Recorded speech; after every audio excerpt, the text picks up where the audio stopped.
What is up, guys? This is Jared Spalding here, and since you guys have seemed to enjoy my previous economic collapse videos, today I figured I guess kind of do a sequel to my video, how silver will get you through the economic collapse, by talking about how silver will be used in that same situation.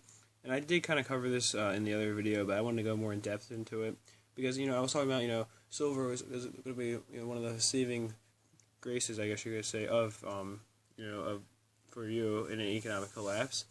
But I guess I need to explain, why that would be so, why it's going to help you out during a situation like that, and just how it's going to be used in general, or at least how I believe it's going to be used. And most people would probably agree to an extent here. So honestly, silver right now is not really used as a form of, like currency. I mean, because it's considered like actual money, I guess, but nobody's going to go out and buy anything with silver.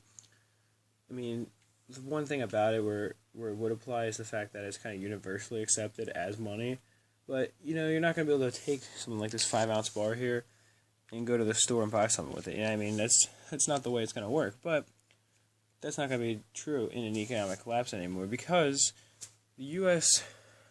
economy, if it does collapse, well, it's going to be because of our currency, the fact that it's a fiat currency, and it's going to become valueless. So we're not going to really use that anymore if it's what is, basically destroyed our entire economy, And of course, right after an economic collapse, it's going to take a while to reestablish, basic institutions, if it's as devastating as I'm making it sound here. If the government just falls apart and there's nothing they can do, then it is going to be, a long time before anything's even being sold again. But when it is, chances are, one of two things is going to happen.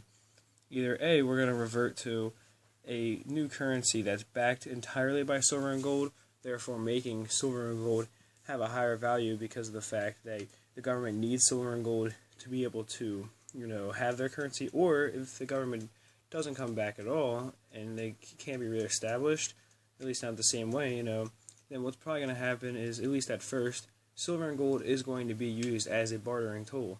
It's going to represent both money and currency, in the fact that, if you want to go buy something at a grocery store, well, instead of bringing, a $20 bill, let's say, you're going to be bringing, maybe a 5-ounce silver bar, or whatever. I mean, it really depends, I guess, on the purchase you'll be making, but it's basically going to act as currency, as well as already being money, and, your purchasing power would greatly increase in the fact that, you're going to be making purchases with silver, and of course there'd be no inflation anymore, because silver is a limited source. Like, it can't be or limited resource, what I meant to say there, but it can't, you can't make more silver than there is possible to be mined. It's not like currency where you can just, once you take it off being backed by silver and gold, you can just print an unlimited amount and therefore decrease its value. Silver is not going to be like that because of the fact that it has to be mined.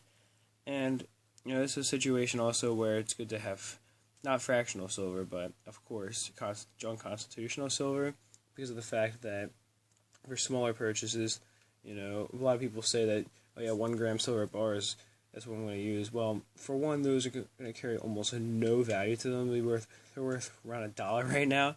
For two, you're paying so much over a mil for them that's not even, you're going to be probably still losing money in an economic collapse. That's why I always recommend junk silver, because that can actually be purchased for near or even at melt value, and it can also be found at for face value if you're coin roll hunting.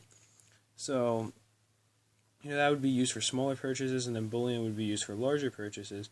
And I'm not saying that an economic collapse is necessarily going to happen, but in the event that it does, silver, since it does carry real value to it, since it's it's a limited resource and it's very, very useful to mankind as a whole, is going to be probably accepted as the currency of the country. But at the very least, even if we don't reestablish a currency at all, at least if you were to go to another country, you wouldn't have valueless United States currency. You would have at least silver and gold, which you could possibly sell if you needed some of that country's currency, or whatever you're planning to do. Now, chances are, it's going to be probably really difficult to get out of the United States in a situation like that. So, it is all very circumstantial. You have to remember, there's not one definite thing that's going to happen in an economic collapse. It really depends on whether the government's still around or if it completely falls apart as well.